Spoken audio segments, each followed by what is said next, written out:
పంటల సాగును ముందుకు తీసుకురావడానికి సీఎం కేసీఆర్ తీసుకుంటున్న నిర్ణయంలో రాజకీయాలకు అతీతంగా ప్రతి ఒక్కరూ భాగస్వామ్యం కావాలని మంత్రి జగదీష్ రెడ్డి కోరారు. ప్రకృతి వైపరీత్యాల నుండి రైతాంగాన్ని కాపాడుకునేందుకే సీఎం కేసీఆర్ సంచలనాత్మక నిర్ణయాలు తీసుకుంటున్నారని చెప్పారు. నల్గొండ జిల్లా ప్రజా పరిషత్ సర్వసభ్య సమావేశానికి ముఖ్య అతిథిగా హాజరైన ఆయన పార్టీ నేతలకు దిశానిర్దేశం చేశారు.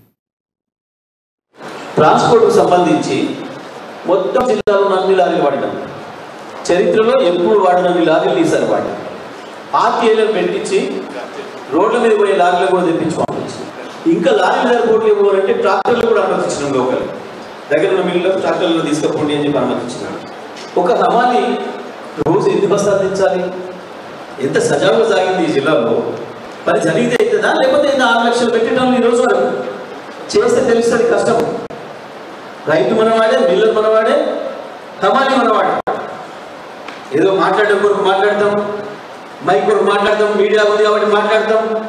రైతాంగాన్ని మాత్రం ఇబ్బంది కానిపోద్దు అని చెప్తే మన ఎమ్మెల్యేలు కావచ్చు, మన ప్రజాప్రతినిధులు ఎవరైనా జడ్పీటీసీలు కావచ్చు, ఎంపీపీలు కావచ్చు, సర్పంచులతో సహా అందరి కళలు ఇవాళ మిల్లర్లను కూడా మనం ఒత్తిడి చేసి చాలా చోట పెట్టచ్చు. ఇంకొక విషయం కూడా